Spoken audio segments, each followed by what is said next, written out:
বিসমিল্লাহির রহমানির রহিম। আসসালামু আলাইকুম। প্রিয় দর্শক শ্রোতা ভাই ও বোনেরা, আমি সাইদ হাসান, সত্যের পক্ষে ফর দি ট্রুথ। মুসলিম ভাই বোনদেরকে আমার সালাম, অন্যান্য জাতি ধর্মের ভাই বোনদেরকে আমার আদাব, নমস্কার জানাই। ৩ আগস্টের সমাবেশ, শেখ হাসিনার প্রত্যাবর্তন ও জনগণের শঙ্কা। প্রিয় দর্শক, আজকের এই ভিডিওতে আমরা আলোচনা করব ৩ আগস্টের গুরুত্বপূর্ণ রাজনৈতিক ঘটনাবলী নিয়ে। এই দিনে দুই বিরোধী রাজনৈতিক দল এনসিপি ও বিএনপি সমাবেশ ডেকেছে, যার প্রেক্ষিতে অনেকেই শঙ্কা প্রকাশ করছেন। সেই সাথে আলোচনা করব প্রধানমন্ত্রী শেখ হাসিনার সম্ভাব্য প্রত্যাবর্তন, ভারতের ভূমিকা এবং সাধারণ জনগণের প্রতিক্রিয়া। এনসিপি ও বিএনপির সমাবেশ ৩ আগস্ট একটি সাধারণ তারিখ হলেও ২০২৫ সালে এই দিনটি হয়ে উঠতে পারে ভয়ঙ্কর উত্তেজনার কেন্দ্রবিন্দু। একদিকে বিএনপি তাদের রাজনৈতিক অবস্থান শক্ত করতে সমাবেশের ডাক দিয়েছে, অন্যদিকে এনসিপি ইউনূস সরকারের অনুগত শক্তি হিসেবে নিজেদের অবস্থান জানান দিতে একই দিনে রাস্তায় নামছে দুই দল। দুই পক্ষের একই দিনে সমাবেশ মানেই রাজনৈতিক উত্তেজনা, রাস্তায় সংঘর্ষের ঝুঁকি এবং আইনশৃঙ্খলা বাহিনীর দুশ্চিন্তা। সংঘর্ষের আশঙ্কা ও প্রশাসনের প্রস্তুতি। জনসাধারণের মধ্যে প্রশ্ন উঠেছে, সংঘর্ষ বাঁধলে কি পুলিশই যথেষ্ট?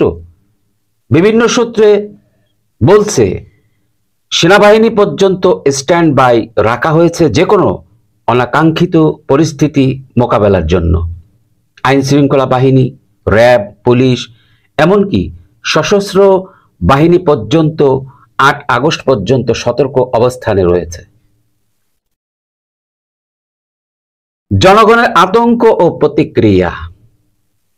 বাজারে অস্থিরতা, মানুষ ঘরে মজুত রাখছে খাদ্য সামগ্রী, ব্যবসায়ীরা ব্যবসা বন্ধ রাখার কথা ভাবছে, সামাজিক মাধ্যমে ছড়াচ্ছে নানা গুজব, যেমন ৩ আগস্ট হতে পারে রক্তাক্ত। মানুষ চাইছে শান্তি, স্থিতিশীলতা ও নিরপেক্ষ প্রশাসন। শেখ হাসিনার সম্ভাব্য প্রত্যাবর্তন। দীর্ঘদিন ধরে দেশের বাহিরে থাকা প্রধানমন্ত্রী শেখ হাসিনা আবার বাংলাদেশে ফিরছেন, এমন খবর গণমাধ্যমে ছড়িয়ে পড়েছে। ৮ আগস্টের মধ্যেই শেখ হাসিনার বাংলাদেশে ফিরে ক্ষমতার পূর্ণ প্রতিষ্ঠা হতে পারে বলে অনেকে বিশ্বাস করছেন। ভারতের পক্ষ থেকে নাকি কঠোর নিরাপত্তা এবং কূটনৈতিক সহায়তা দেওয়ার প্রতিশ্রুতি দেওয়া হয়েছে। ভারতীয় সামরিক গোয়েন্দা ও কূটনৈতিক চ্যানেল এই প্রত্যাবর্তনের বিষয়টি সফল করতে সক্রিয় বলে জানা যাচ্ছে।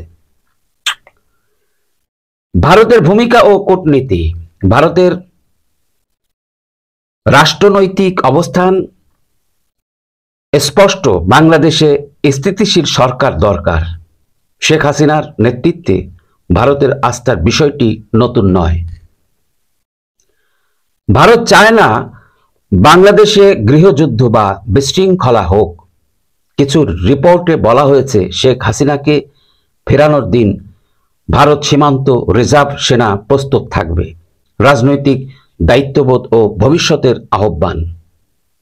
আজ দেশের সামনে সবচেয়ে বড় প্রশ্ন, রাজনৈতিক দলগুলোর মধ্যে সংঘর্ষ হলে ক্ষতিগ্রস্ত হবে কে? জনগণ। জনগণের উপর দয়া করে রাজনীতি করবেন না। গণতন্ত্র মানে মত প্রকাশ, কিন্তু তা সহিংসতা নয়। শেখ হাসিনা ফিরুন বা না ফিরুন, দেশের শান্তি, নিরাপত্তা এবং গণতন্ত্র রক্ষা করা সবার দায়িত্ব। প্রিয় দর্শক, আজকের এই ৩ আগস্ট শুধু রাজনৈতিক নয়, জাতীয় নিরাপত্তা ও গণতন্ত্রের পরীক্ষার দিন। আমরা চাই সব দল দায়িত্বশীল হোক, পুলিশ প্রশাসন নিরপেক্ষ থাকুক, আর সাধারণ মানুষ যেন আর আতঙ্কে না থাকে। এই ভিডিওটি ভালো লাগলে লাইক করুন, শেয়ার করুন, সাবস্ক্রাইব করুন এবং কমেন্টে জানিয়ে দিন আপনি কি ভাবছেন 3 আগস্ট নিয়ে। ধন্যবাদ সবাইকে। আসসালামু আলাইকুম।